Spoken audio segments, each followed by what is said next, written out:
تصویر جو اسلام میں حرام ہے، عید میلاد النبی میں کیا ثابت کرنا چاہتے ہیں؟ تو میں ان کا طریقہ لے کر ہم ناچ کود کر کے ڈی جے بجا کر تصویریں لگا کر کیا ثابت کرنا چاہتے ہیں جو اسلام میں جائز ہے ہی نہیں۔ ناظرین آداب، میں مدثر احمد آج ایک خاص بات چیت کے لیے شموگا شہر کے قاضی شہر مفتی قاضی محمد اشرف صاحب کے ساتھ بیٹھا ہوا ہوں اور ان سے بات کرنا چاہ رہا ہوں گزشتہ دنوں جو شموگا میں میلاد النبی صلی اللہ علیہ وسلم کے موقع پر اور جلوس کے موقع پر جو خرافات ہوئے ہیں اور ان خرافات کے تعلق سے اسلامی احکامات کیا ہیں اور کس طرح سے عید میلاد منایا جانا چاہیے تھا۔ سب سے پہلے استقبال ہے سر آپ کا کہ کل میلاد النبی کے موقع پر جو خرافات دیکھنے کو ملے شہر میں یا پھر دوسرے علاقوں میں بھی، اس سلسلے میں اسلامی نقطہ نظر کیا ہے؟ کیا اسلام کیا کہتا ہے؟ اسلام میں عید میلاد النبی کے منانے کا طریقہ وہی ہے جو جلوس کے پہلے حصے میں نظر آیا۔ بقیہ جتنے خرافات ہیں وہ کبھی بھی عید میلاد النبی کی خوشی میں جائز نہیں ہوتے ہیں، جیسے ناچ کود کرنا، سروں پہ پٹی باندھنا، ڈی جے بجانا، یہ سب چیزیں حرام پہلے بھی تھیں۔ مزید اس جلوس میں پیارے محمد صلی اللہ علیہ وسلم کے نام پر یہ سب کرنا یہ حرام اولا ہے۔ توہین رسالت کی بات جب ہوتی ہے، جب کوئی غیر مسلم اللہ کے رسول صلی اللہ علیہ وسلم کے تعلق سے کوئی توہین آمیز جملہ بھی استعمال کرتا ہے تو مسلمان بھڑک جاتے ہیں، لیکن کل جو ہوا کیا وہ توہین رسالت کے زمرے میں نہیں آتا؟ یہ توہین رسالت کے زمرے میں تو نہیں آتا ہے، لیکن یہ جہالت ہے اور جو حرام کام ہے اس پر عمل کرنا یہ گناہ کبیرہ کا مستحق ہوتا ہے، ورنہ توہین رسالت اس میں نہیں ہے۔ لیکن اس کا مذاق اڑانا، عید میلاد النبی کے جلوس کا مذاق اڑانا، اس میں ناچ کود کرنا، حقیقت میں یہ گناہ کبیرہ ہے اور حرام ہے، حرام رہے گا۔ گزشتہ کئی دنوں سے مختلف مساجد میں ڈی جے پر پابندی یا پھر ڈی جے کو حرام قرار دیتے ہوئے علماء کی جانب سے بیانات دیے گئے تھے۔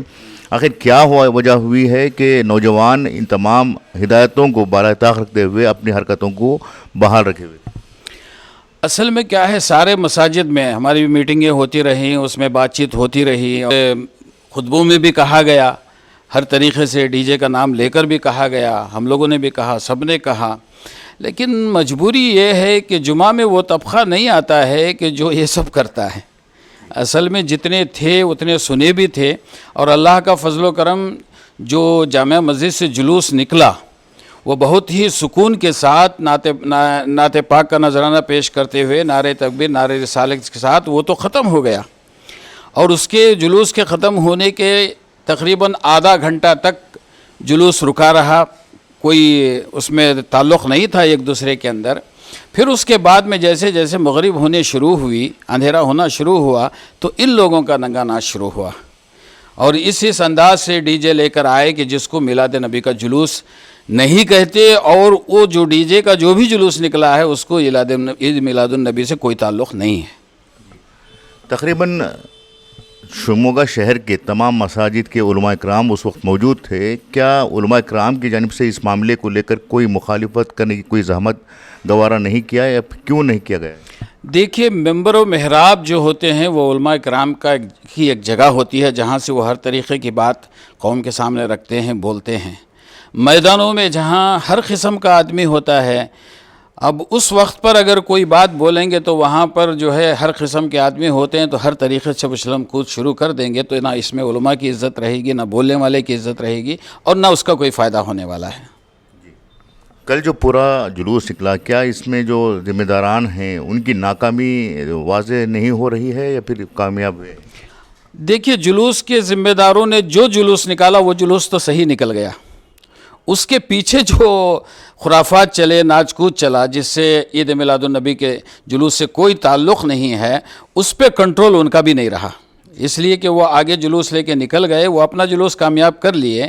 بقیہ یہ جو طبقہ الگ طریقے سے نکل رہا ہے، اس پہ کنٹرول کسی کا نظر نہیں آیا۔ پولیس محکمے کی جانب سے بھی بارہا کہا گیا تھا کہ اس پر جو ڈی جے کا استعمال ہے اس پر پابندی لگائی گئی ہے، باوجود اس کے ڈی جے کا استعمال کیا گیا ہے، تو کیا یہ پولیس کی ناکامی مانتے ہیں آپ؟ دیکھیے، پولیس بھی اپنے آپ کو محتاط رکھتی ہے، اگر پولیس چاہے تو اس کو ساری چیزوں کو ختم کر سکتی تھی، لیکن وہ ایک ہنگامے کی صورت ہو جاتی، لہٰذا اس کو روکنے کے لیے کسی ایک تنظیم کی कोशिश से कुछ नहीं होता, ना उलमा के बोलने से कुछ होता है। उलमा मैदान में आके बोलेंगे तो वो अपने आप को बेइज्जती करने की तरफ ले जाएंगे। बहरहाल इसको बंद कर सकते हैं, ऐसा नहीं कि बंद नहीं कर सकते, बंद कर सकते हैं। शहर की पूरी तंजीमें एक हो जाएं, पूरे मसाजिद की कमेटियां एक हो जाएं और एक होकर ठान लें कि डीजे बजेगा नहीं, नाच कूद होगा नहीं, तो इंशाअल्लाह तबारक व तआला ज़रूर ये चीज़ें बंद होंगी। अगले साल फिर मिलाद आने वाला है, तो उस वक्त के लिए तैयारियां किस तरह से करनी हैं और क्या और कौन कौन लोग इसमें शामिल हो सकते हैं इस पर? हमेशा से तैयारियां हर साल जब होता है, साल गुजर जाता है तो उसको ऐसा करना है, वैसा करना है, वो करना है, सारे प्लान बनते हैं और वक्त के साथ वो ख़त्म हो जाते हैं। और फिर जब ईद का चांद नज़र आता है फिर उसके बाद जो है वो तैयारियां शुरू होती हैं, उस वक्त तो कर नहीं पाते कुछ। हाँ, तंजीमें हमारी 15 दिन 1 महीना पहले से इसके पीछे लगे रहें और कोशिश करते रहें और पुलिस को भी अपने साथ लें और लेकर इस तरीक़े को, इस जहालत को ख़त्म करना चाहें तो ज़रूर ख़त्म होगा। और ये जुलूस चंद सालों से इस अंदाज से खुराफात को लेके चल रहा है, वरना तकरीबन 40-50 साल से हम लोगों ने इस जुलूस को देखा है, सिवाय नाते पाक के नजराने के और नारे तकबीर, नारे रिसालत के कोई और चीज़ इसके अंदर नहीं होती थी। अगर हमारी तंजीमें आगे बढ़कर पहले से कोशिश कर लें, 15 दिन 1 महीने पहले से कोशिश करें, मोहल्ला मोहल्ला जाकर वहाँ के कमेटियों को एतमाद मिलें, तंजीमों को एतमाद मिलें और सारे जब एक हो जाते हैं तो इंशाअल्लाह तबारक व तआला ये इसको ख़त्म करना कोई बड़ी बात नहीं है। मिलादुन नबी सल्लल्लाहु अलैहि वसल्लम का पैगाम असल में क्या है और क्या हुआ है, आप चंद अल्फाज में बताएं। देखिए, मीलाद का पैगाम ये है कि उसवे हसना पर अमल करना, सरकार की मोहब्बत को दिल में बसाना और सरकार की मोहब्बत को लेके जीना और जो भी खुशी मनाना है वो शरीयत के दायरे में रहकर ईद मिलादुन नबी की खुशी मनाना है। और अपने आप को उसवे हसना के मुताबिक चलाने के लिए हम इस्लाम के साथ हैं, हम शरीयत के साथ हैं, इस नारे को साथ लेकर चलना जो है ये ईद मिलादुन नबी मनाने का सही तरीक़ा है। और बक़िया जितनी गलत काम हो रहे हैं सब गलत हैं। और दूसरी चीज़ ये है कि हर जगह पर कहीं ना कहीं जो है वो कटआउट्स नज़र आए हैं तस्वीरों के, तस्वीर जो इस्लाम में हराम है। अब इसको किसी और की तस्वीर, किसी बुज़ुर्ग की तस्वीर, किसी चीज़ की तस्वीर लगा कर ईद मिलादुन नबी में क्या साबित करना चाहते हैं। तो मैंने एक मरतबा जुमा के खुतबे में भी कहा था कि डीजे बजाकर तस्वीरें लगाकर क्या साबित करना चाहते हैं जो इस्लाम में जायज़ है ही नहीं। तो इस तरीक़े की चीज़ों से मुसलमानों को बचना चाहिए और रसूल पाक सल्लल्लाहु अलैहि वसल्लम के उसवे हसना पर अमल करना चाहिए। आखिर में ये जो कमेटियां हैं उन कमेटियों के लिए आपका क्या पैगाम रहेगा? कमेटियों को हमेशा से मैं ये पैगाम देता हूँ कि देखो, काम अच्छा करते हैं, ईद मिलादुन नबी की तैयारियाँ करते हैं, मोहल्ले सजाते हैं, सजाना भी चाहिए सही तरीक़े से।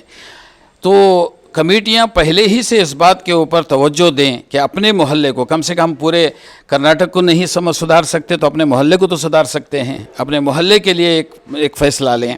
फिर इसी तरीके से हर मोहल्ले वाले अपने अपने मोहल्ले के पर जो है तवज्जो देकर अपने मोहल्ले को सुधारने की कोशिश करें। और शहर की जो बड़ी तंजीमें हैं इन मोहल्ले वालों को साथ लेकर ये माहौल को सुधारने की कोशिश करेंगे तो इंशाअल्लाह तबारक व तआला ये मामला सुधर जाएगा। कुछ लोगों का कहना है कि दूसरी कौमों को देखकर उनसे ज़्यादा डेकोरेशन का करना या फिर उनसे ज़्यादा जो है खर्च करना जो है मुसलमानों ने इस तरीक़े को अपनाया है, क्या ये दुरुस्त है? देखिए, इस्लाम की तालीमात ये हैं कि गैरों के नाच कूद या गैरों की चीज़ों को देखकर हम भी वैसा करें, ये तो बिल्कुल गलत बात है। इस्लाम ये चाहता है कि तुम अपने मज़हब के तरीक़े को दूसरों को समझाने के लिए अपने तरीक़े से चलो, अपने तरीक़े के ऊपर अमल करो। हुज़ूर अकरम सल्लल्लाहु ताला अलैहि वसल्लम के तालीमात भी यही हैं, बुज़ुर्गों के तालीमात भी यही हैं कि हम अपने इस्लाम का तरीक़ा उनको दिखाएं, ना कि उनका तरीक़ा लेकर हम नाच कूद करके जो है उनसे भी बदतर हम बनने की कोशिश करेंगे। थे क़ाज़ी शहर मुफ्ती अशरफ साहब, जिन्होंने बताया कि मुसलमानों को अपने तरीक़े पर चलने की ज़रूरत है, ना कि गैरों के तरीक़े को अपना कर अपने दीन को बदनाम करने के लिए पहल करनी चाहिए। कैमरा पर्सन इम्तियाज़ के साथ मुदस्सिर अहमद, इनकलाब न्यूज़, शिमोगा।